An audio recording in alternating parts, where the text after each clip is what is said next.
Welcome back to Star Wars Nerds Unite, a discussion and review podcast focused on the not-so-new Star Wars canon. Today we're going to be discussing a book that I'm extremely excited about, Catalyst, a Rogue One novel, the prequel to Rogue One, a Star Wars story. What great naming conventions, don't you think, Josh the Tosh Mason, co-host? I don't think you have to say all the rest of the garbage. You could just say Catalyst. That's literally what they're called. But they're subtitles. They're not. What are they It's called? still the names of the movies. No, it's Jennifer called Rogue VanAutreve, also co-host of this podcast. The book is called Catalyst, a Rogue One novel. And the movie is called Rogue One, a Star Wars story. Oh, I didn't know that. Yeah, so there it is. That's what we're going to be discussing today. This is a much hyped and ballyhooed episode from the fans. They've been clamoring. They want it. You've got it. We are going to be discussing this book, giving a synopsis, a review, discussion, really digging deep into the... Not super deep. Okay. We'll dig semi-deep. What is up with you? We gotta dig... Did you take some pill or something? No, I'm super peppy. I am. I'm fired up. This is our podcast. We're going to get $75,000 to $100,000 downloads a month. Oh my God. And that's why you're doing this. That's what's up with your new attitude. We are going to go see Rogue One. Where are we going to see it, Josh? For all those that can't manage to listen to the end of the podcast. The Grand Prairie 18, Carmike Cinemas, Rave Motion Pictures.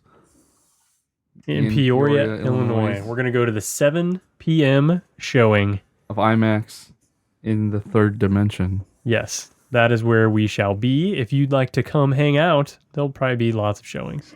And there's lots of tickets left. But there's only one IMAX 3D showing. Oh, is it really? The subsequent one is 2D. And the one at the Riverfront Museum's in 2D. Wait, what? Yeah. The Riverfront isn't doing it in IMAX? Well, they aren't an IMAX for starters. They don't have IMAX. They're a giant screen theater. Well, what? They do have 2 projectors, so they could have done it in 3D, though. Well, they're doing 3D. the 10 o'clock show at 3D. Oh. That's so weird. you could watch it in 3D at Wow, Grand Prairie, who would then wanna go run to that downtown one? and watch it in 3D there. Well, little tidbit. Yes. The theater there is too dark. There's not enough light on the giant screen theater to watch properly in 3D.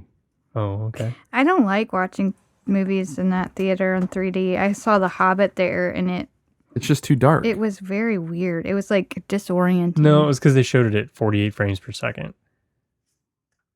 I don't know what that means. That was why it was disorienting. It looked like a soap opera. Anyway, that's where we're going to be. We're also going to, right after the movie, we're going to come back to the Nerds Unite studio and we're going to record our reaction and review and post it right away. So you're going to get our feedback immediately and it will be the greatest downloaded episode of all time. It's going to be 3 episodes within like 3 days. Fans will just be exploding their heads, emailing us about how wonderful it is. And I have stayed away from every spoiler online. And Josh, you better not spoil. I did spoil something. I saw it. You wrote something. And I've already forgotten what you wrote. No, it was that picture that I put and no one answered. I didn't see a picture. I just saw you say something about the end. Oh, yeah, that's sweet. Nope. That's not a spoiler. I don't care. Shut up. I don't even want to know that there's an end to this movie. Well, there may not be. Don't spoil that for me. There's things that are going to be spoiled in this discussion. So, we're going to talk about Catalyst today. This is the story of how the Death Star's weapon was built. Is it? Yeah, I mean, that's pretty much that's the whole entire point narrative thrust of the story. Uh-oh, she's got notes. She's got notes. She didn't write. She's looking for Death Star and laser on the same page, and she's not finding it. So she's very confused right now. Did you tag your notes? This was like an 11-hour book. It's 8, wasn't it? No, it was long. It was over 11 hours. And I've had to cram it in, I've had to listen to over 8 hours in the past 36 hours. Oh, you poor thing. You had to consume some entertaining media over the course of 8 hours. It wasn't so you didn't entertaining. Have to. You chose to. So the book, like we said, was by James Luceno, and it was narrated by Jonathan Davis, which I liked him. Best. I liked it, yeah. He was really good at women. like going back and forth like between men and women and like different species and everything. He had a lot of different distinct voices. He had a lot of voices, and he did old people voices good. A lot of people can't do old people voices. They just sound like gravelly young people. Yeah. Yeah. But it wasn't just that, though. I don't know. There was nothing annoying about his performance. There was it all felt annoying. very genuine, and it blended together. I think sometimes the extra effects they throw in can be a little bit, they actually pull me out of the story instead of bringing me in. But most of the time they bring me in. I always like the effects. Sometimes I don't like the voice modulations that they do. Anyway, I read and listened to the book, which actually helps me with comprehension. Because I'm so busy lately at work that even when I listen to the book in the car, my mind is wandering to thinking about work. And so I'm not focused. But if I read also, it's really getting in there. And I learn the characters better and their names and that kind of thing. Except you didn't know how to type any of their names. I heard them a lot more than I did. And I was just I didn't want to mess it up. You just said you read it and you listened. I know, but I wanted some reassurance from you. You're always right. Okay.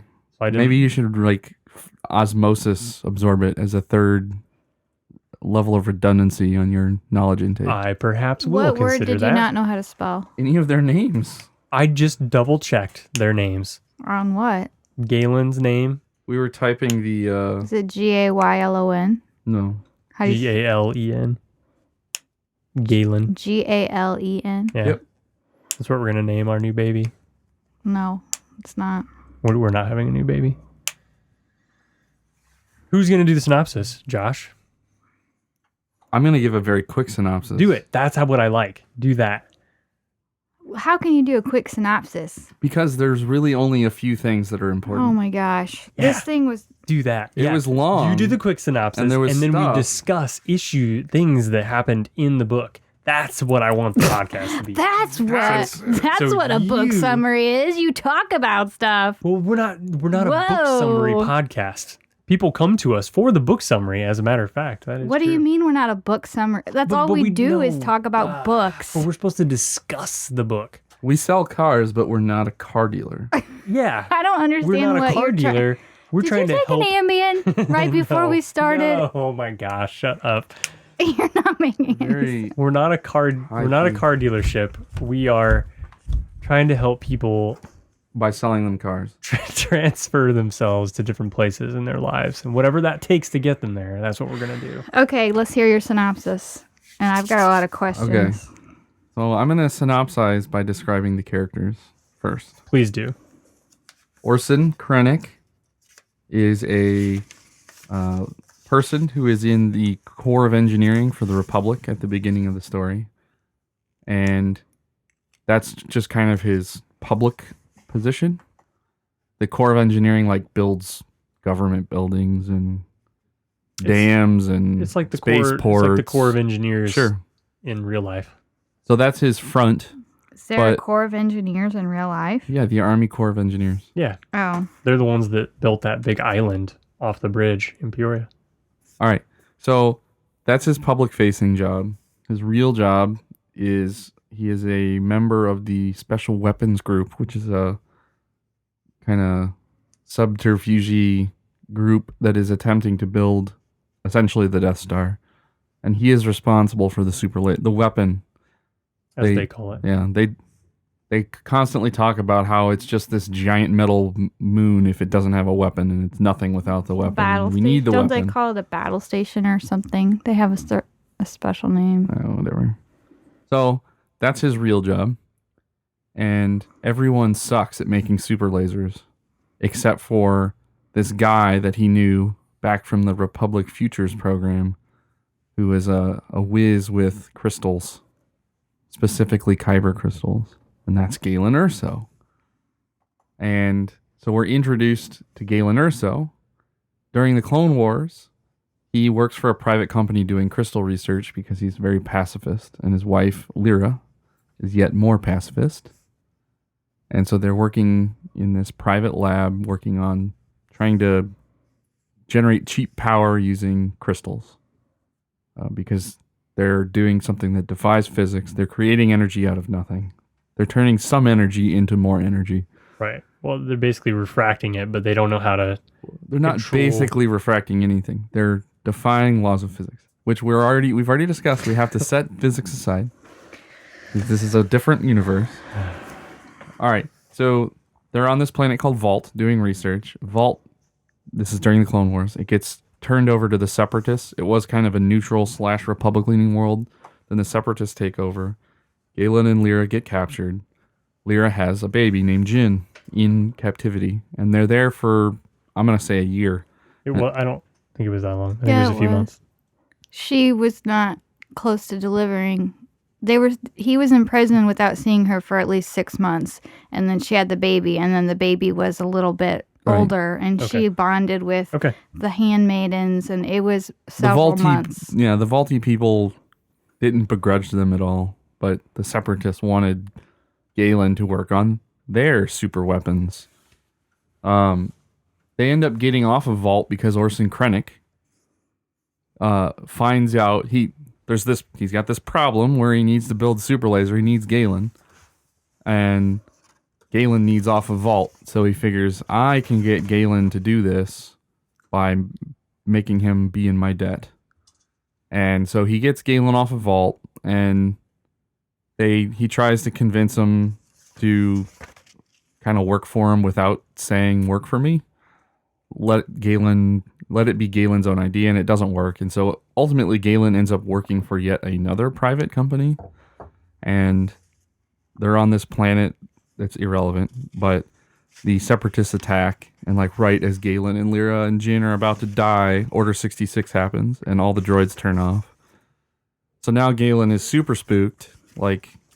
He finally is convinced by Orson to work on this new project that's the Emperor's vision called Celestial Power. And the idea behind it is that they're going to create clean energy for the entire galaxy. Right, and it's the Emperor's vision. Crystals. It's this real pie in the sky. But it was Galen's idea originally that he presented to Krennic. Right. That Krennic took to the Emperor, supposedly. And that was how he sold it. But he didn't. Right. He's just tricking, being tricksy. And so he's working on Celestial Power, and there's all these little subplots that are kind of irrelevant, but they all kind of culminate in Lyra and Galen figuring out that Krennic is using Galen's research to create the super laser. And ultimately, Galen and Lyra and Jin, they run away, and they're aided by Saw Gerrera. There's this whole subplot with this bounty hunter that kind of, not a bounty hunter, he's a smuggler. That's kind of a waste of time, but it drives two interesting things. How Saw Gerrera gets introduced to the Ursos. And the second thing is it really feeds into this antagonist relationship between Tarkin and Krennic. So they're kind of at equal stations within the Empire. They're pretty equivalent. They're both kind of jockeying for command. Who's going to control the Death Star? Right. Krennic thinks he should because he's going to develop the weapon, and Tarkin thinks he should because he's the only Grand Moff, and he's the best for the job. And so it just builds up the animosity between Tarkin and Krennic, which I won't talk anymore about that. So yeah, there's other little subplots. Lyra is borderline force sensitive, depending on your interpretation. It did seem like she was, because she would talk about how she could feel things in nature, and of course the force must be here. Right. There's lots of... Can't you feel them just talking to you? That kind of thing. Little hints of that. There's lots of discussion in the lore of kyber crystals, and because Galen focuses on the kyber crystal as being the key to his research. Mm-hmm. He tried synthesizing crystals and making all kinds of different crystals. And he was trying to synthesize kybers because he couldn't get them big enough to provide the amount of power that he needed. Right, and they were just hard to get, period, because the Jedi they're locked on Jedi worlds. And the Jedi didn't tell anybody. But then after Order 66, the Empire had access to all the kybers, and they gave Galen kybers to work with. Whatever, Galen, sorry. Keep saying his I name? don't know. Sorry. You must love Jalen Rose. I do. Who's that? He's a ex-basketball player. Yeah, you should know. It's from the Fab Five. keep up. So there's a lot of talk on Kybers and some interesting lore there. Lyra kind of gets into Jedi lore, and she's very much a Jedi apologist. Galen's more neutral. He kind of has animosity towards the Jedi because there's all this potential good that they could do with the Kyber crystals, but at the same time, later that they were right. Right. Finally. He finally realizes his own hubris was clouding his. Well, there's actually a point where Galen knows that they're going to use his power to do something and make an example of another planet to stop. Because Krennic actually brings Galen to a planet where his lasers had basically blown up because they didn't follow the research correctly. And but that's not what he said. He said that was the anarchists. Right. He said separatists blew it up. I know. That's what I was getting to. He's just manipulating. Right. He manipulated him. So Galen decided then to put his focus on figuring out how to basically weaponize it. That was kind of the kicker. He didn't Yes, he think did. it was going to be a weapon. Ugh. No, he didn't. He didn't. He said they were going to make an example of a world, and he was going to do it one time, and that was it. No. Yes, and that was what he was trying to hide from his wife. No. Disagree. What was it then? Why was he trying to hide? What was he trying to hide from his wife so hard after that conversation? How much information he was providing to Krennic and other researchers so that they could duplicate his research. Originally, his whole premise was he was the only one doing the research at that one facility, and the other satellite facilities he didn't know they existed. Yes, he did. He didn't. Yes, first. he did. No. They sent him They sent the notes. No. I'm telling you. Well, then it evolved. What would him going to that planet and seeing the explosion? What would that have done for the power to give electricity to the internet? Right. So what Krennic it was convinced energy. him of. They kept talking about energy. If we have this cheap power. There was never a talk about weapons. Right. They never called it weapons. They never said it specifically. It was completely implied in the text. No. He believed his whole thing in the beginning was that he wasn't going to be on either side or help in the war in any way. And then he finally agreed. He kind of went against his own morals, and he was ashamed of that, and he didn't want his wife to know because he finally kind of chose a side. That was after he was already had his own facility. He already had his own facility. He was having trouble with his wife because he wanted to focus on it. The whole time that he's been doing this, he's still under the premise that he's just doing this research for a renewable energy source. But he never... somehow it never occurred to him that it had anything to do with weapons until the last hour of the book. So he had suspicions, but he trusted Orson. He trusted Orson because it was convenient. He believed every stupid story that Orson told him. He never thought that they were using it as a laser until the last hour. So I'm going to explain this. Krennic explained this to him and said, if we have all this cheap power, there's no reason for the Separatists to exist. We can go to Separatist worlds, give them all this free, cheap power, and they'll immediately stop fighting. There's no reason to fight if we have this giant benevolent government that's causing peace and harmony across the galaxy. That's what he sold to Galen. And Galen, because it was convenient for him, because it meant he could... He was in complete denial, but he still never... When he finally... got the images from his wife's friend Nadir or whatever her name is. She went to those worlds that were basically destroyed, worlds, and he got this data from her from the worlds. He finally saw that it was used as a laser, and that everything Orson said about the anarchists was a lie, and that was this huge revelation to him. Right. And he wasn't faking that. So if he ever thought that there was a real laser before, that wouldn't have made any sense. So he was suspicious of it, but again, it was convenient for him to believe Orson because he wanted to do this research. He craved to do this research. It was his life's work and his passion. So he was being spoon-fed lies, and he just ate them because it was convenient for him. I realized that, but I thought there was a point where where There Galen was kind a of part where bought into it. There was a part where No. he knew that he had kind of crossed a line. That he was fully said backing the Empire. Yeah, that he said he was never going to choose, and he had all this like. So that's the thing he was saying. I'm all in. Right. Yeah, he had finally All crossed right. this line that he said he wouldn't cross. I am fully admitting that I processed that wrong. Okay, check. Good. Proved him wrong on podcast. Life goals. That's a checkbox for every episode. I have some beefs with this book.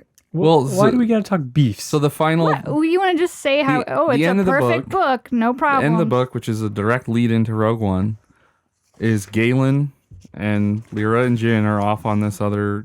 They're on this new planet that nobody lives on. Well, they're not there yet. And Krennic... They're on a ship with Saul. I think they get... No, they're not. Yeah, at the the last end, they're still scene just going is they're there. in and hyperspace. they're on their way to Lamu. And so Krennic is being dressed down by Masamita because their weapons research just keeps getting stalled, and they don't know yet that Galen went AWOL, and Krennic's trying to keep it on the down low, and so he's super angry because he knows Galen. Like you said, they've been constantly throughout the book trying to duplicate Galen's research, and they've been unable to. Because he's not putting all the information in the notes. He's keeping most of it in his head because he was suspicious. So he's basically tied his whole career and life to this super weapon, and all of his progress is stalled because Galen ran away. And so that's the scene set up for Rogue One. And no one else is smart enough to be able to pull it off. Right. So, all right, one of the biggest problems I have with this book is at the very, very end, they're on this ship. Saw Gerrera is there. Is taking them to. They're trying to find a new world to live in where they can hide, and him and Galen and Lyra are just having this conversation, and he says something like "no regrets," and she's like, "Really?" And he's like, "Yeah, no regrets. I have no regrets." It's like, you just wasted the last 4 years of your life, and your research contributed to this super weapon. You had to just pick up your family and move. Thinks he has prevented them from creating the super weapon by leaving when he is left. But he's saying, I'm giving up my life's work so that it prevents this weapon from being created. I guess he could be saying, I don't regret this decision by leaving, but in the moment, he doesn't regret no the decision. regrets? Really? She's asking if he regrets giving up his life. Because they're going to go live on a world and he's never going to do research again. Okay. He's going to be a farmer. And he's going to have galactic goats that he needs to feed every morning. This book was so long. All this stuff. I mean, there's so many things. Like, you didn't even talk about like a tenth of all these little stories that goes on. Like, I did. I gave them the deference that they require. You gave them like the very beginning and the very end. And there's a million things in between. No, there isn't. All those things. Okay, what about all the stuff with the Geonosis stuff? Again, that's an irrelevant point because all it does. I know, it's not but it's irrelevant because it establishes that the Geonosians built the Death Star. So that's a footnote in history. What it's trying to do. Okay, then why did I have to listen to it for 8 hours? Because what it's trying to do is establish how Krennic is willing to do seemingly inane things to try and get ahead. I just think this book could have, I think it could have been a lot more succinct. There's so much stuff that could have been taken out and just... I liked it. I didn't dislike it, but I can see how... What do you think the point of the book was? Let's start with that. What was the objective of the book? To sell to give the books background before the movie. of where No, so Galen... there's an artistic objective as well in there. It's to develop the characters. Which characters? Jin. Galen. No, it's not about Jin. It's about Krennic. It's about Krennic and Galen. And that's it. So then I'm right in that they could take out a huge part of that book. All But those that little made it ancillary complicated tasks and build up the character. Right. So you can understand how Krennic is effective at what he does and Well, how manipulative he is. Has he been in? Have you ever heard of Krennic before? No, this is the first time. Yeah. well, we knew he was. So how come? only from Rogue One. yeah, we knew he was going to be in Rogue One. Right. How come Same with everybody Galen. always talks about Tarkin and Right. you've never heard of Krennic before? Because we've never had a story that talked about what this is specifically how talking the Death Star about. was built. Yeah. His daily job was the head of the civil Yeah, engineering he corps. built bridges. But he became an admiral. Only because of all this subterfuge and manipulating. right. And we learn about the subterfuge and manipulating in this book. But he was pretty crazy. I think this book was really interesting because it really touched on, I think, a lot of, like in Nazi Germany. I hate to bring that up, but that's effectively what it is. I mean, they brought these scientists in and had them work on other projects under different guises, and they were basically manipulated into working on They these were projects. all working on the Death Star, but they didn't know it. They were in because silos. I'm working on shield generators for a really big Right. building. And but even Krennic was, I don't think he was inherently evil. I think he was ambitious at the beginning. And in order to get to where his end goals were, he kept finding himself having to manipulate people until that became He didn't seem part of his deal. remorseful at any point in any way for anything he did. I think pretty sure he was evil. I think he genuinely thought of Galen as a friend. I don't think he did. I think he was in love with Galen, like Mm. hardcore. He was obsessed with him, and he had this like constant fight over him with Lyra, and it was he was only obsessed with Galen because Galen was his key to becoming the person who controls the Death Star. I literally I think thought he that had he a liked him, pretty. I don't think he though. did. And I thought he had a crush on Lyra. I don't. Oh my god! Your You are ability so to Why would you think Ascertain- Lyra? Because he talked about how beautiful she was all No, the time. he was No, he manipulating. didn't. It was inside of his thoughts. He Oh my didn't. gosh. He did not talk He about can her think- being beautiful. Right. He did say that she was Oh, attractive. the very Physically first time he attractive. saw her, the very first time he saw her, he was Are you said he was seriously like, cold? Yeah. You I'm have a hot. jacket on. Like I'm still cold. the very first time he saw turn it her, off in he a was second. like legitimately okay. surprised that she was attractive. Mainly because Galen right, got but her. like that was just kind of like an observance. Like It'd be oh, like if she's Nick an Fouts attractive person. showed up Oh my gosh. to your house someday. You with, guys don't know who Nick Fouts is. but I he don't can't. think that he liked Lyra at all. I think he hated her, and she was just like this annoyance. He does not have personal relationships. He is the personification of ambition. I think his thing with Galen is that he kind of felt like he owned him, and it was more like a control thing. And Galen was his ticket. But I That's still it. think he considered him a friend. No. Krennic didn't have friends. He doesn't had- have any personal relationships. You But- didn't listen to what I just said. Okay. I really like the Geonosian, what's his name, Pavel the Poggle. Lesser. I love the sound effects when he was. Those We are from the movie. We should go watch Clone Yeah. Attack of the Clones. Eh. I'm all listened out after I'm all this. listened out. Okay, another thing that bogs. We didn't even talk about what Poggle did. We brought up Poggle and then we didn't talk about Oh what he yeah, did. yeah. This is Because another it's not thing. important. It is important. Okay, No, it's not. so They rescued Poggle. Krennic manipulated. rescued He him. didn't rescue. What do you he mean? released him. He released him. Poggle was in Imperial prison. Right, and he manipulated him into helping get all of the drones. He to build didn't the Death Star. manipulate him. Yes, he got did. manipulated. Well, first he- No, yes, that was he the did. ruse from the beginning from Poggle. But he did it. He first got one. played by Poggle. Whatever. He thought he was playing Poggle. Poggle got killed in the end. So well, he not got until his. Revenge of the Sith. In this book, they never really say what happens to Poggle, but He Poggle. runs away. Yeah. we know They what, do we say know what what happens happens to him. They do Well, say I don't know what in the happens book. to him, but then he goes and is making another Death Star with the Separatists. Is that what he's doing?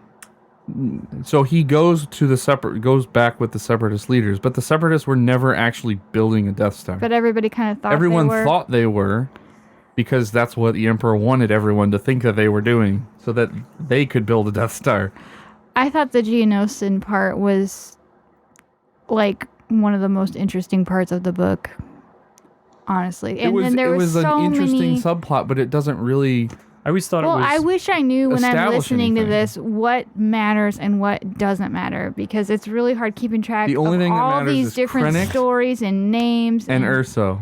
Krennic and Urso. But that's what makes the Star Wars universe interesting, is that there's all those extra things that you Right. get to read about and learn about. I wish this would have been broken up into two different books. You picked up Poggle the Lesser. You liked the Geonosian stuff, so that's something in Star Wars that you like. You're now a Poggle the Lesser fan.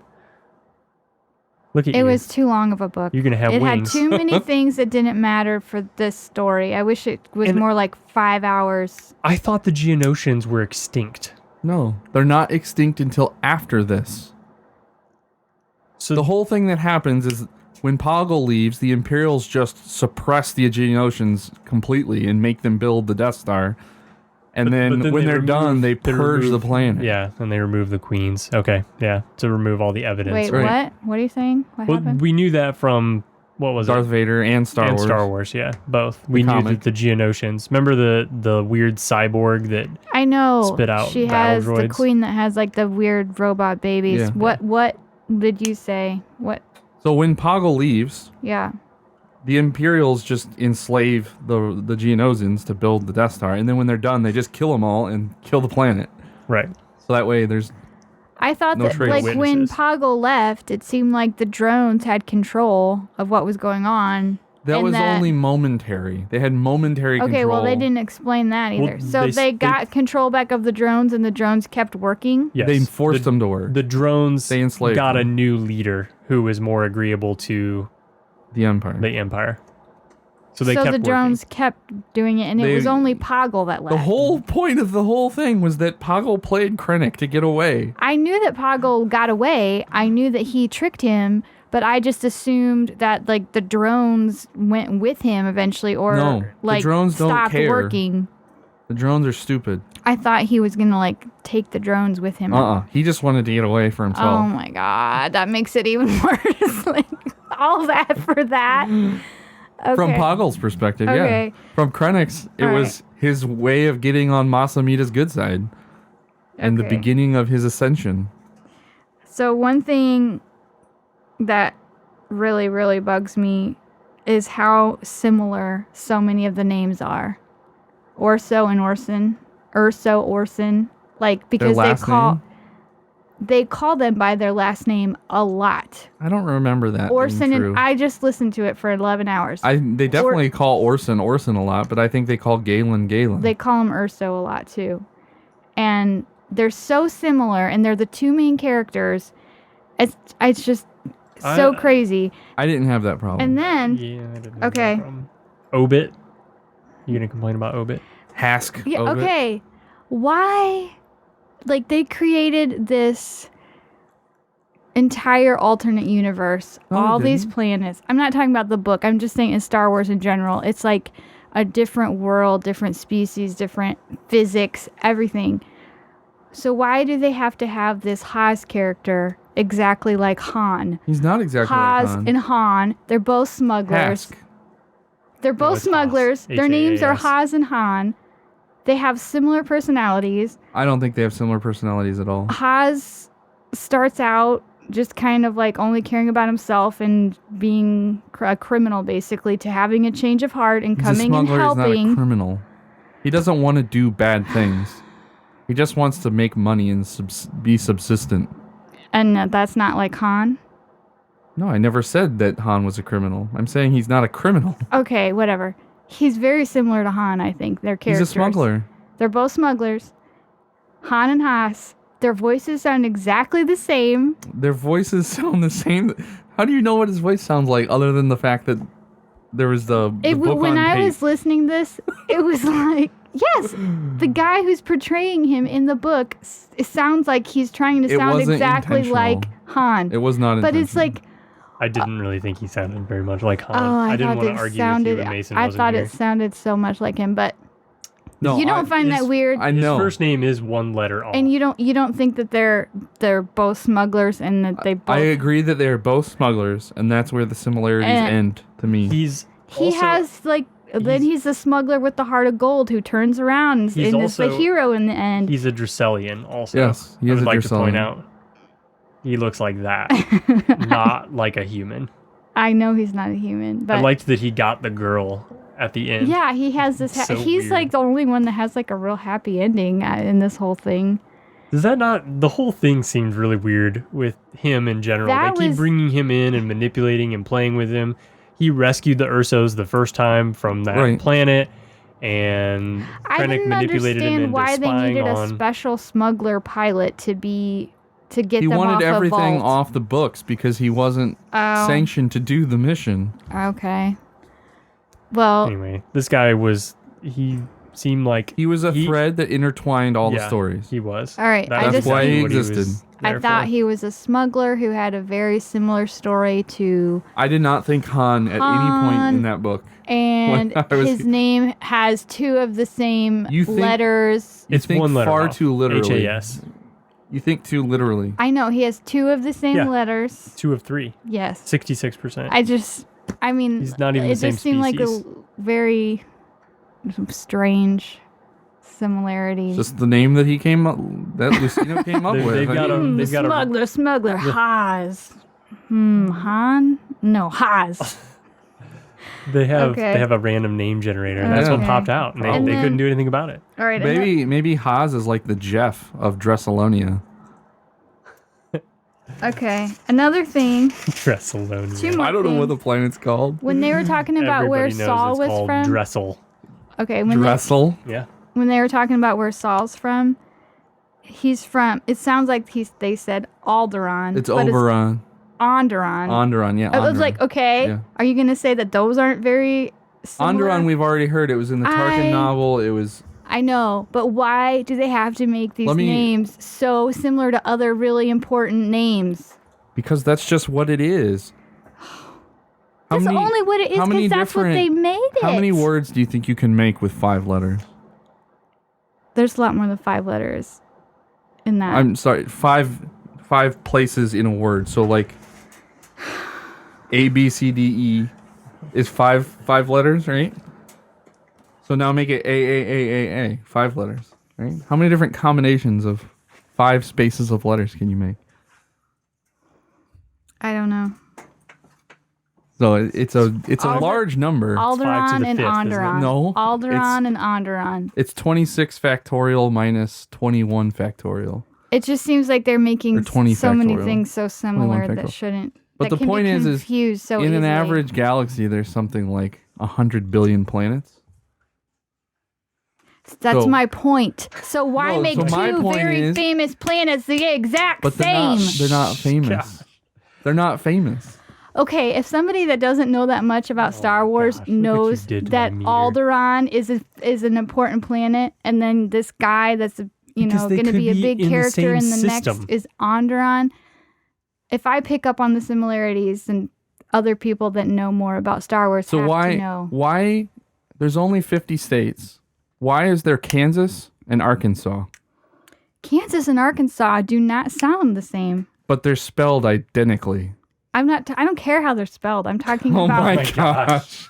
gosh. I think some What of do this, you mean I think there's- some of the spelling thing is because there are certain words and Right, what if the same guy combos of discovered consonants and vowels that Right. have a Star Wars feel to them. There's so many so they plausible play off answers on that. to your frustration.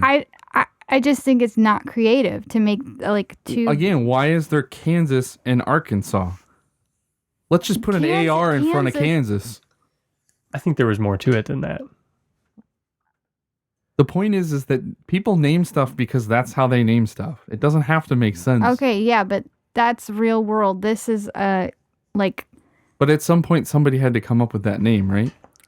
yes, and I'm just saying Did the of people in all the Arkansas, things that they're they've sitting there created. thinking, we could call ourselves Gallipoli, we could call ourselves Fig oh my Newton. gosh. Kansas is right over there. Let's just slap an AR in front of it and call us Arkansas.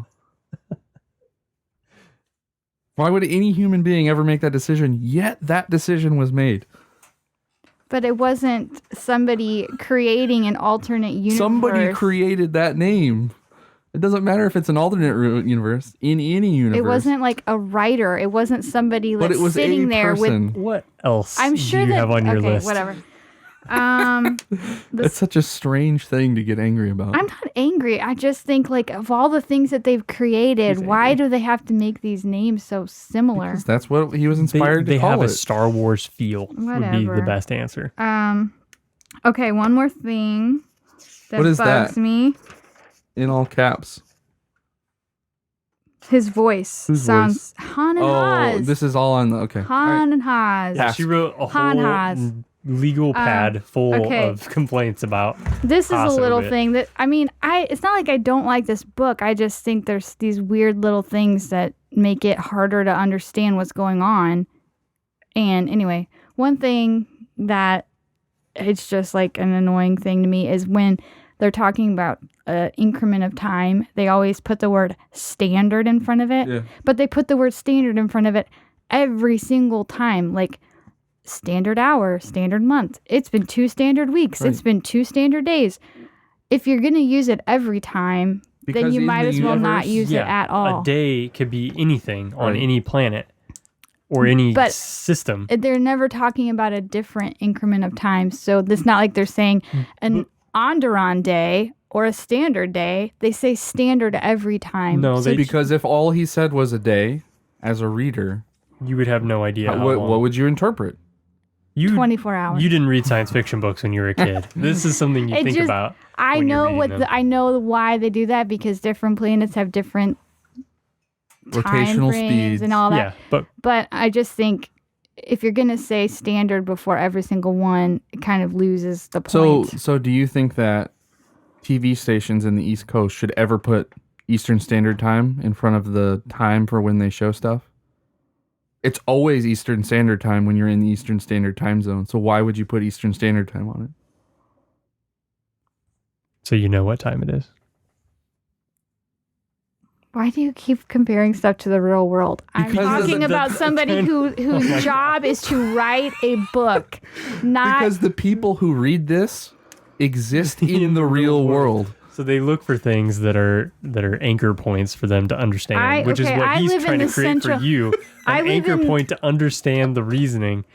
I live in the central time zone, and I don't go, wait a minute, is it mountain time or is it central time? I should. can't even understand this. If you're if you run into somebody at the mall and, I you're, go, you're talking about meet me at 8 o'clock central. no, Central. Make sure it's central time. no, I do not do that. But if you could quickly leave and go to another planet, or even quickly go to another time zone, right. Let's say you live on the Indiana-Illinois border. Yeah, If I drive across the border to get some alcohol at the store and then I drive back, you have to be very distinct on time zones. Right? If the store closes at 5, does it close at 5 Eastern or but 5 that would be Central? because you're going back and forth between two But different the ones. entire but that's premise the same. That- it's that's the same that's if you're going concept. back and forth. So if one day I'm like, okay, it's 4 o'clock Eastern, I got to get back to work by 8 o'clock Central Time. That would make sense. But when you say standard every time, it makes it seem like that's the only thing anybody's not the using, only so thing. it loses its meaning. it's the only thing that the Empire uses. okay. So that way there's a unified then calendar use system. Right? military time. I would like to know. I would like to know what the listeners think about Yeah, this exactly. topic. I'd like people to write in. This thing is like by far like I don't really care that much. It's just like why do they keep saying Because this is the loudest you've ever been on the podcast. All right, come on, you got more notepad here. I was like trying to make a timeline, and I was like trying to write down everything I could remember that happened because there was so many things, and I was confused about some of the stuff but you answered some of it already. When I didn't know when they were in that droid fight, I thought that was Order 66, but You're I right. couldn't remember the timing. So that he was working on Vault in the beginning. He was in prison because of this political Because the Separatists took over. uprising. Then he was like saved by Krennic. Yep, The Vault government was destroyed by Krennic. yep. Galen moves to Coruscant. He keeps trying to stay out of the fight for a long, long time, but Krennic keeps him from getting a job. He basically won't let anybody hire him And eventually And gets him a crappy then job. he keeps manipulating Galen, trying to get him to work on the kyber crystals. He takes him to his home planet, which is Grange. Range, I thought. Grange. I thought it was called. I don't know. Maybe think there's it's range Range. and Grange. I'm sure there is. I'm sure there's a Grange somewhere. Maybe they went to Range and then they stopped at Grange on the way There's back. probably even a Grange with an AE instead and of just then an they A. went to Oh my God. Strange. There's probably one that's Shut up, GRINJE, and it's still pronounced Grange. Okay, so they went to Grange because I think They did that on the way back from Vault. yeah, because he thought that if he like Saw war showed and the him like, oh, right, they're the cost of killing war, your he would planet, switch. then he would like sign up for the. it was the beginning of his Empire. manipulation. So then fighting starts happening on Coruscant or wherever no, they so are. this is when they're on this other planet. Okay, well I couldn't remember what that It was. starts with like I can't remember the name of the planet. He worked for a company that started with an Balderon. H. It's called Balderon. Balderon. That's Jen just made that up. It sounds suspiciously like Onderon. I wonder why you were influenced into saying Balderon. It sounds like Alderaan too. Right. Okay, so then Jeez. Then they go to Coruscant. okay, so then Order 66 happens when they're still on the other planet. Yes. Okay. So Galen still is not really getting work because Krennic's blocking him, but then Krennic gets him this job with some guy that like hates That's Galen. the other planet. That's on this planet. This guy, like, the first time he talks to Galen, you can tell he like hates his guts. Because he knows that Galen Yeah. is way more intelligent than he is. Yeah. So then I don't really know what happens to this place. Like something happens to the planet, and the No, guy's that's when the assistant Separatists died. attacks. That's when the Separatists Okay, so attack. that's when the droid comes. Yes, and that's Okay. when Order 66 happens. So then they know that. So like I don't know. I think the boss lived, but they made a point about how his assistant His died. super smoking hot assistant. Okay, well, like there's all these things that like they point out, and you think this is going to be important, and then after listening for 10 hours, you realize it wasn't. You focus far too much on Okay, so the assistant died. details where they're just trying to make the world seem real. Okay, then I didn't understand really why Krennic kept bringing Haas back and forth all Haas? the time. Haas. I'm gonna call him Haas because that's how it was pronounced on the. Oh, I thought it was. That's why I thought it was HASK. What? What are you smirking about? I was laughing at you guys arguing. Okay, so not then they arguing. went to We're discussing. Right.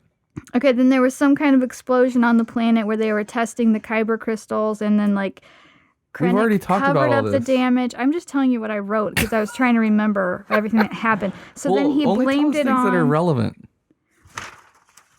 Well, I guess I'm done talking then. If it's just Oh your my timeline of the thing we already talked Yeah, about. we already talked about a lot of that. The Geonosis dude double-crossed Krennic. I already said that. It sounds like you understood most of this book, Well, but you it sound seemed like I didn't understand it to me. And then what you wrote is very This is what I said. understanding. I said, what happened after the double cross? Nothing. Nothing. Maybe that's why I'm so That's not- confused, because it's they not don't part of tie the- up loose ends. It's not relevant to the story. Okay, so then what's a legacy planet? Imagine it's like a national forest. Yeah. Okay.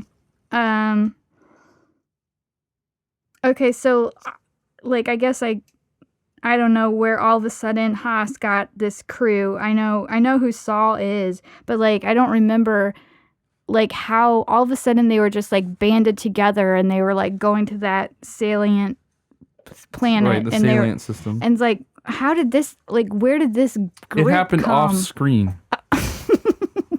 Again, it's not Yeah, an you important can't- detail. You can't do off screen with Jenny. Oh. It all has to be on Okay, screen. so that wasn't. That's why I was confused because this all of a sudden he has this like tight band of brothers and they're like No, they're in not the band war. of brothers. They're just some They were- There are other smugglers that he had been helping them get work while Krennic was feeding him jobs through the other guy. I can't remember his name. Started with But an they M. all were together and like they. They meet at this bar. The central location for these smugglers is this No, bar I'm on talking Coruscant. about when they went to that planet. Right. And like Haas thought he was double crossing. He knew he wa- was being double crossed. there was a lot of crossing. Yeah, There's so many crossing. So of- yeah, so Haas thinks that he's double crossing Krennic because he realizes like he knew that it was a he's- trap. That Haas he- didn't know that. Yes, they knew it was a trap. Otherwise, they would have attempted to land It's more what? vociferously. It's what? It's a trap. It's what? Okay. You So, do such a good Admiral Mhm. Akbar. but Krennic knew Denying that that. Haas was going to double cross No, him. Krennic didn't know that. Krennic Krennic assumed he knew was at going to this point- follow no. orders and that No, no, no, no, Tarkin no, would no, show no. up. Yes.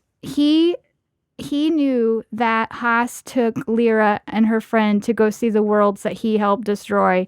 And so he hung that over his head as he thought that he had a change bait. of heart. So he suspected that he would rebel on this salient system, and that he knew that if he did that and he helped the people fight Tarkin wouldn't be able to resist the fight and would He be did stuck not. there, so that Krennic... You're thinking too much into he it. specifically said No. that. He specifically said... No, he that- knew by sending Haas to this system that the salient system would not go along with it and they would cause a ruckus. But that Tarkin would show up and they would No, he catch... I can't remember the name specifically of it. Zerpin Industries. The whole Yeah. point of it was to try and show that Zerpin was buying weapons and they were separatists. He was trying to get Tarkin in a fight to keep him busy so that he could was trying to move get on. Tarkin into a quagmire, for sure. But he did not assume that Haas was going to start an uprising. He suspected it. He suspected that the salient system would start an uprising on its own. He specifically said that Haas that he thought that it might go this way. Like he was manipulated Haas and no. he manipulated Tarkin. He was I saying that remember. he thought the salient system would revolt. And then because Regardless. Haas, whatever. It Anyway, doesn't really matter Krennic is- in the 'cause grand scheme of things. Krennic's manipulating and double crossing everybody the whole time. Right. He It's is just like layers and ambition layers and personified. layers of double cross. He'll do anything he can to get ahead. And then Tarkin double crosses Krennic Yeah. with Haas. Yeah. And at the same time, Haas secretly double crosses Tarkin by Triple getting cross. There's Saul, a triple cross. It's a triple Saul cross. to get the Ursos out Right. into safety. It's just But maybe Tarkin expected him to do that because if the Ursos leave, then Krennic is even more hosed. So it's a triple double cross. It's a triple double oh cross. my god! I know there's so many different layers. You're thinking This- way too much into This it. book was so crazy. What am I that- supposed to be thinking about? There's 11 hours of Oh them my gosh. just having like Conversations. conversations, like It's a lot of sneaky talking. conversations. There is literally no action in the book. There's the only only a action, couple there's times. a battle, and they explain it kind of off panel. There's also a brisk walk through Coruscant. yeah. that well, There is. there was a part where Lyra starts getting chased by these guys in Coruscant, and Yeah, she it was a Exactly brisk the walk. same. it was like it was super dangerous, and she's getting on the elevator and trying to like dodge them, and then it turns out that they're just jewelry salesmen that they're trying to get her to buy their Right. goods. It's She like thinks it's Krennic's goons. I was like, oh yeah, here we go. It's finally getting somewhere. And It's then definitely it was, not an action book. It was No, nothing. it's not. And I liked it a lot. They should make more books We've like talked this. a lot about stuff that's not important in the grand scheme of things. Yeah, the overall thing was Krennic lost Galen, who knew how to make the Death Star laser. And they're hiding out. And on Krennic and Tarkin Lamu. have a very salty relationship. They like hate each other. For real. They're in each And other's they're way. vying for the Emperor's pleasure. Right. All right. So that's Catalyst. Are we going to rate it? Yeah. All right. You should go first, Jen. Yeah, I want to hear what you have to say. 6.5. Really? Why? Huh. I was gonna give it 9. 7.5. 9. I love this 9? book. Yeah, I really, really, really liked it a lot. It just felt like there was so much that I didn't care about. That's what I said. There was just too much that they don't need to put in there. There's It's not that it was. They could have made stuff that I cared about. I just didn't care about what they thought was They important. could have just made it a lot more succinct and like get to the real point. I mean, I really like the beginning when they're on Vault, like, and he's that imprisoned was and my least favorite part. they're like torn away from each other. I liked all the conversations they had. It started out You just like, like the romanticism. no, it started out like you thought there was something was going to happen, like you didn't know what was going to happen to Something him. did happen. He's He in designed the prison. Death Star laser. But then he's rescued.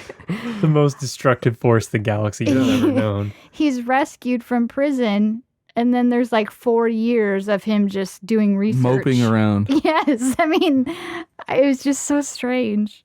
He just reminds me too much of Sienna. And Sienna knew that the Empire was bad. She just thought she could fix it.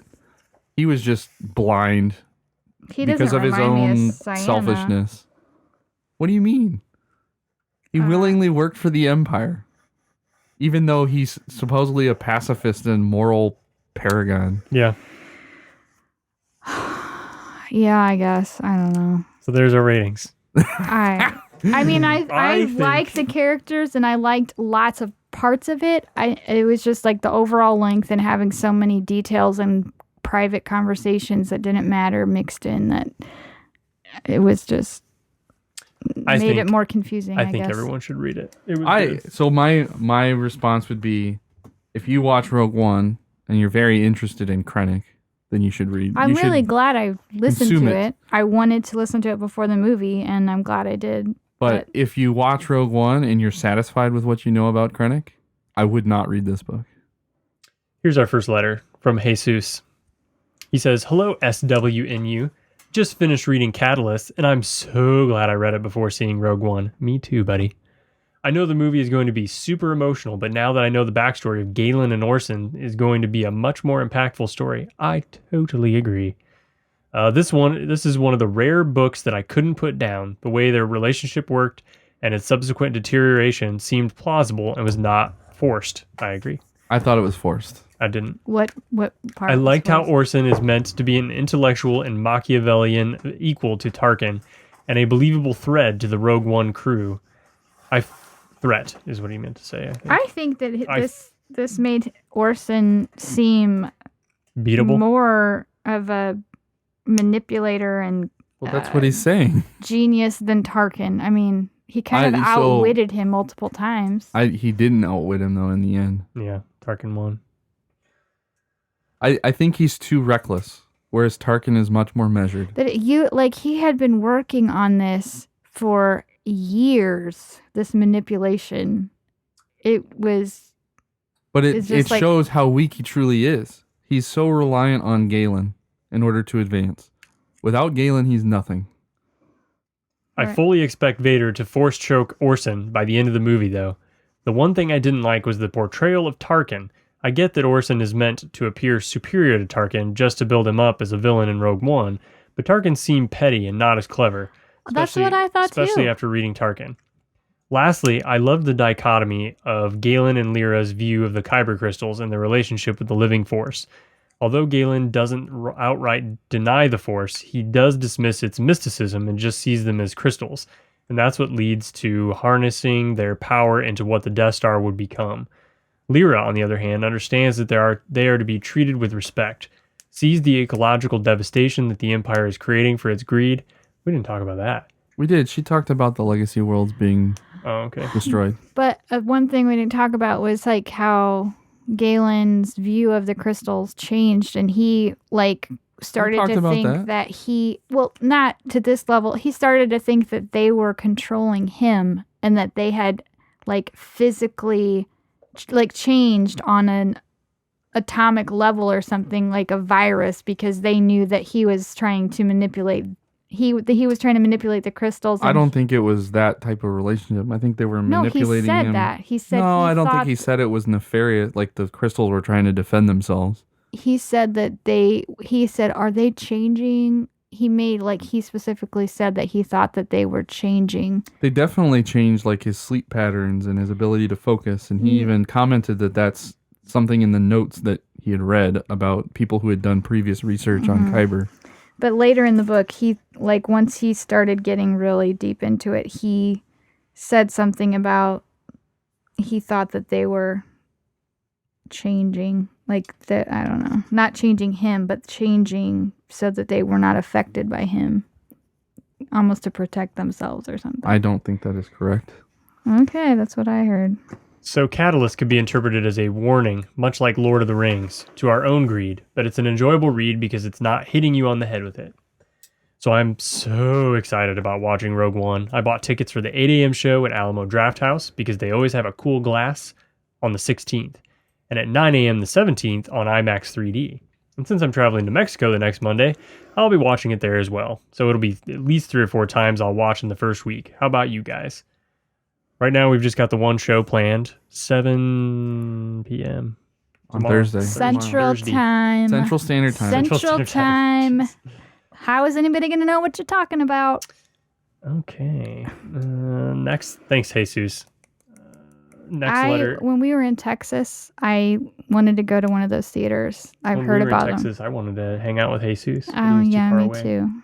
But I want to go to one of those theaters sometime. Next letter is from Seth. He says, SWNU. I found your podcast a few weeks ago via Podcast Addict and have been listening on my commute every day, so I'm almost caught up.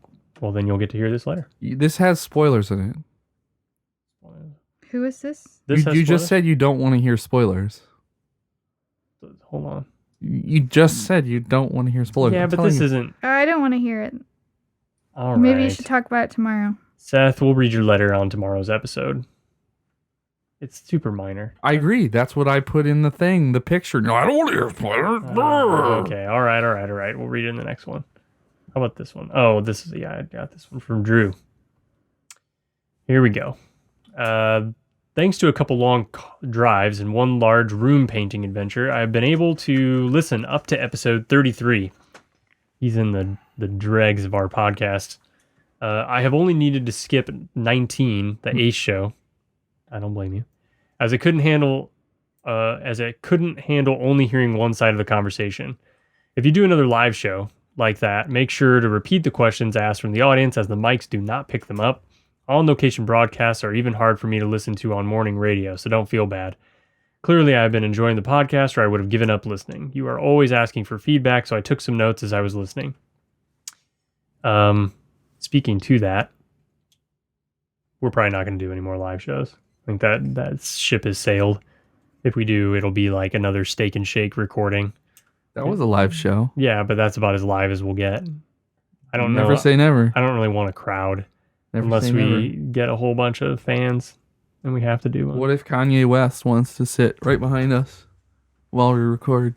Well, he should be on the podcast and talk about how Star He Wars doesn't want. He just wants to watch. influences. He wants music. to. Be, we want. He wants us to be his muse. We could do that. But that'd be a live show.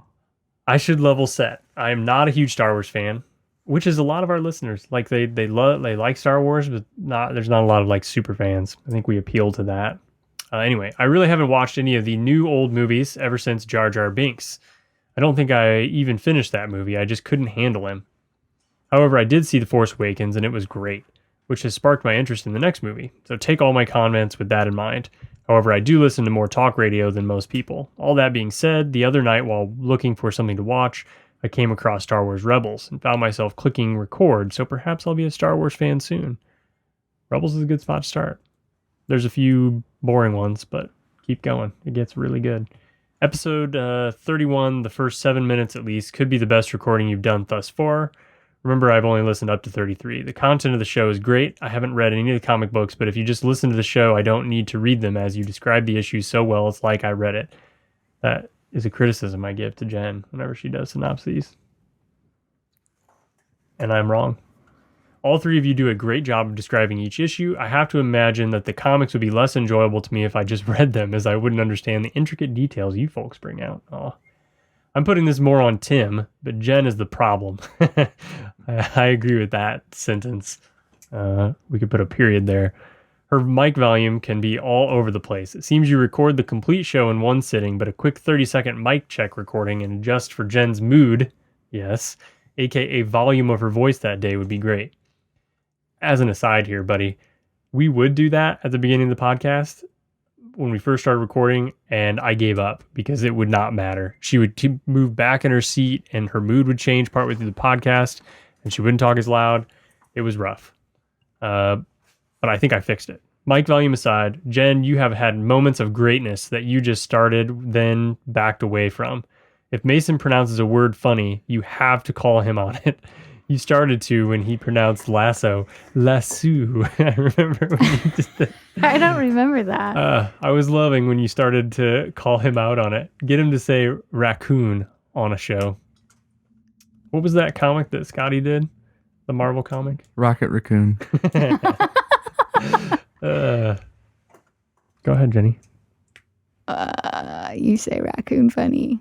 For everyone, the callbacks to older episodes are classic. I love that the old debates, i.e. Chewbacca's rifle, keeps coming back up. We haven't talked about that in a while. Because we haven't done Star Wars comic. Yeah, I know. Mason had a good one about the Mr. Potato Head collection. Nicely done.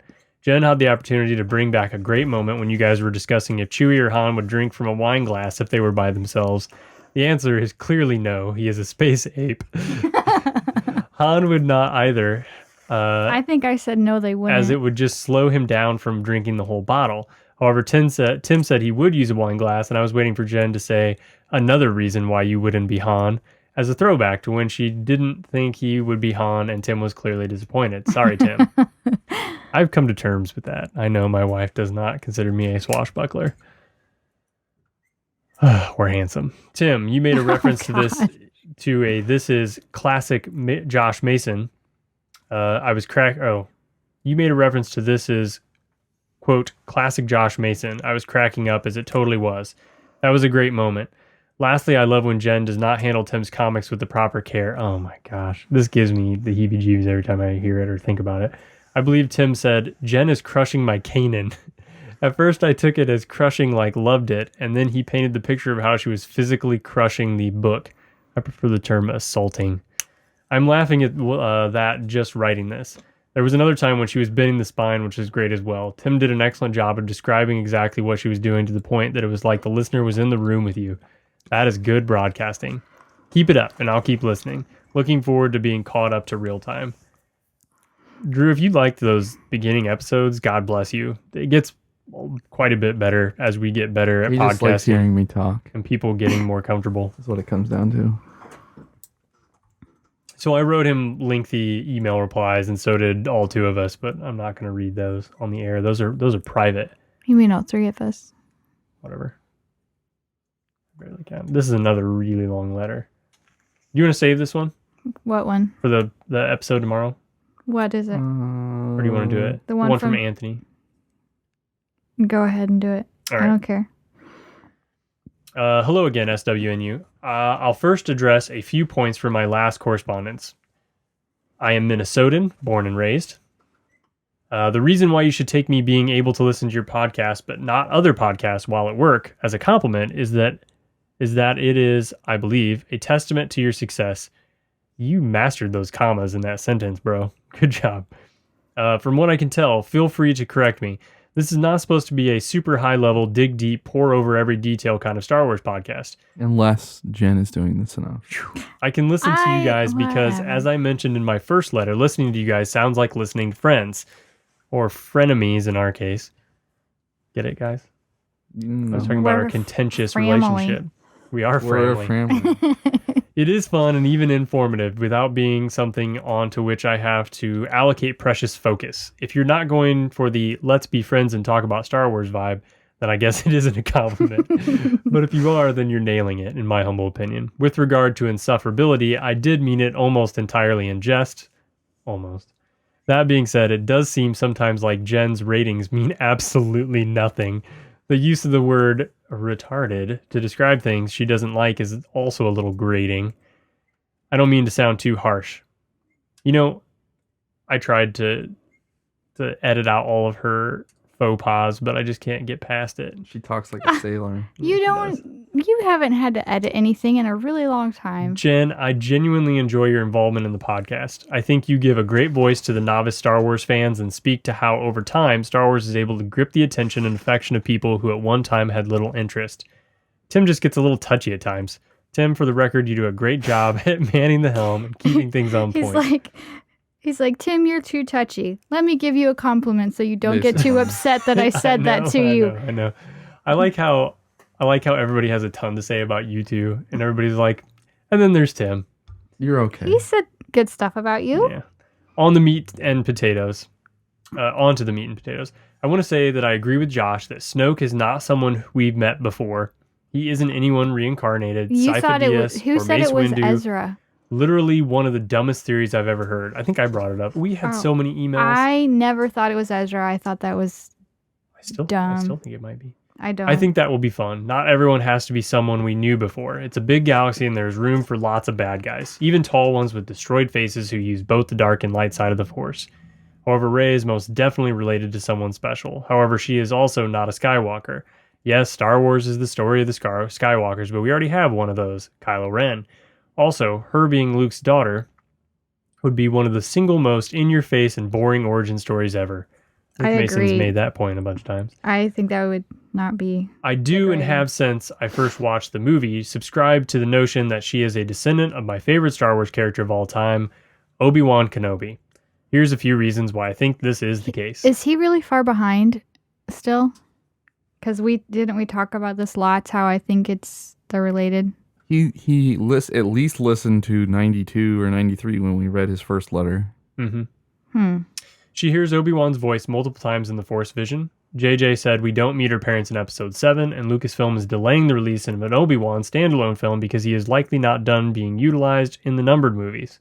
So we need to decompartmentalize that JJ has gone back and forth so many times on that statement. And it's been brought up so many times. The current understanding is she does not meet her parents in the movie, or we're not explicitly told that she met her parents in the movie, but maybe her parents are in the movie, but you don't know that they're her parents in the movie. It's so wishy-washy. That statement is useless. He's addressed it so many times, and every time it gets less descriptive. So you can't use that as a data point. It would set up yet another interesting, well-known drama to find its ways into the ever-expanding mythology of Star Wars. The Hatfields and the McCoys, or in this case, the Kenobis versus the Skywalkers. I like that. My speculation is that Kylo Ren knows of Rey because he has done so much digging into Darth Vader's past. Darth Vader's past leads to knowledge of Obi-Wan, including the revelation that he started a family. And before anyone goes down the "but Jedi were celibate" line, looking at you, Josh the Tosh, this wouldn't exactly be the first example of Jedi saying or believing one thing and doing yet another. Reference, see a major motivator for Anakin's turn to the dark side. Additionally, you can also see clearly from the example of Yoda that Jedi can change their perspective rather sharply as the result of losing all of one's friends, the inability to openly practice your religion, failing to defeat the last Sith you ever face, living for years in exile in a harsh environment, communing with an old dead friend. All I'm saying is that there is room for Obi-Wan to get an itch to be with a woman while moping in the desert. So I would love to know what I think I've talked about this lots of times. I would love to know what he thinks Yoda totally changed his opinion on. I don't think Yoda ever changed, other than he agreed to train Luke when he thought he was too old. I don't think that's a big moral morass that he leapt over. You don't think Yoda changed? No, not fundamentally. No. Yoda basically gave up. He didn't give up. He trusted in the Force. He went deeper into that swamp. The faith. Even reason to believe he would give up on certain parts of his Jedi training in light of all that had happened and the already inconsistent character of the Jedi ethic. I was going to include a section of this letter called How Will They Die? A Guessing Game. I'm going to see Rogue One this weekend. So excited. And obviously we know that a lot of them don't make it, so I was going to speculate. But this letter is already really long, so I'll just keep that up in the old noggin for now. Send it in tomorrow, bro. Before you see the movie. Yeah. I've started listening to your Rebels podcast as I have listened to literally all the other ones. I wasn't going to because I want to watch them eventually, and spoilers aren't ideal. But I just couldn't stay away, and I'm sure I'll watch them at some point. Now I'll just take the Josh Mason approach of knowing the framework ahead of time. Keep the content coming, no pressure. Life is busy, but we all enjoy it. Can't wait to hear your reaction to Rogue One. P.S. I don't have any nickname ideas so far, and I'm not the kind of nerd to just call myself another character in Star Wars. Shout out to Dengar. So I'm open to suggestions. I'm only 2 letters in, but I figure by mass I probably take up a pretty big portion of the letter pie chart. Sincerely, Anthony, he who is yet to be nicknamed, but I will nickname him Anthony Longletter. I thought it was the real Dengar that sent those in. It is the real Dengar Rodriguez. Yeah, okay. I don't know what Anthony Longletter is talking about. Dengar appropriated his own name. I I really do hope that Rey is related to Obi-Wan. She's not. And I've thought this exact same things, and I've talked about it lots of times, and you always shoot it down. There's only 2 possible solutions, 2 answers. She's either a Skywalker or she's nobody. Why are those the only 2 solutions? Because everything else just comes out of left field and doesn't...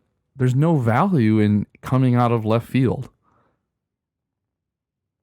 What about that article I read? Remember? Yeah, On BuzzFeed.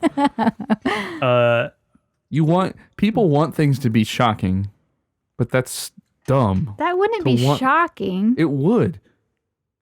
It would be incredibly strange for Obi-Wan to... No.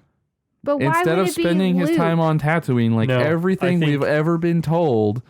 It doesn't mean 15 that he minutes left before Tatooine. a new... Yes, it does. Why? Because Rey she was born after Return of the Jedi. He doesn't have to leave to impregnate somebody. He could have impregnated her mother on Tatooine. There are a lot of comely maidens on Tatooine. Lame. Lame. Okay. Letters at Star Wars Nerds is Unite. A paragon. If you would like to send a letter and have Josh the Tosh crap all over your theories. What if that's in that book that Luke's been reading about how he... You don't think he would have perused over Obi-Wan talking about all the sweet ladies that he... Just one lady. Just one lady. Okay. Maybe they haven't gotten to that yet in the comic. Maybe that's like the big reveal. Oh boy. That's the last chapter. Full of love letters. Maybe it's full of like love letters, and Luke just like can't decipher it. He doesn't understand what it means. He doesn't understand words. He doesn't know what love is. We're supposedly going to find out who her parents are in 8, and so the Obi-Wan movie, if it ever happens, would happen 4 years after we already found out who her parents are. I don't think there's no synergy there. There's tons of synergy because it raises the awareness for Obi-Wan again. Obi-Wan doesn't need awareness raised. Yes, he does. No, he doesn't. He's an iconic character because he's a paragon of the Jedi. Not because he's a fallen lush. You can find us everywhere there is internet and socialness. You can go to our Amazon link and buy all your Christmas presents for your kids. Go to starwarsnerdsunite.com and click the Amazon link at the top, and that will help us pay for hosting, please. What else do we need to talk about? We're on the BenView network, the Retro Junkies network. Check those dudes out. And find us at Rave to watch Rogue One. Send us your emails. Send us your emails so that we can read them on the Rogue One episode. You could be on the Rogue One episode, the most downloaded episode we've ever had by far. You get special prize if you actually have your Rogue One post viewing opinions in by the time we record. You do? Yeah. We're gonna send them the prize. No, we're just gonna say they want a prize. I could send them a prize. No, I got a prize right here. No, it's not that great of a prize. I actually like that shirt a lot. I opened mine once we had the discussion, and it fits fine. Yeah, even though it says it shouldn't. The medium fits you. They're huge. It went down to past my knees. I like the shirt. I'm actually going to be wearing one that came in a bounty box. I don't know. There's what another I'm Rogue One t-shirt that came in a bounty box. That's really cool. I don't have a Rogue One What t-shirt. should I wear tomorrow? A Star Wars shirt. You have one right here. I could never fit that. So big. Me and Tim could both wear it. You could wear a sweatshirt together. underneath it so you stayed warm. That's it for our podcast. It was an hour and 20 minutes. You can listen to this while waiting in line. Yeah. Yeah. May the Force be with you. I don't think they're going to need to get in line. Yeah, they probably won't. May the Force be with you. May the Force be with you.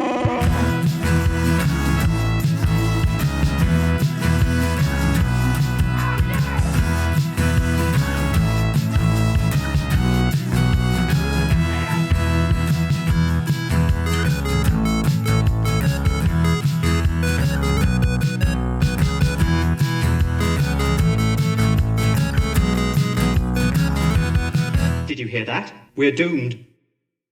This podcast is a part of the BenView network. You can find this and other podcasts like it at benviewnetwork.com.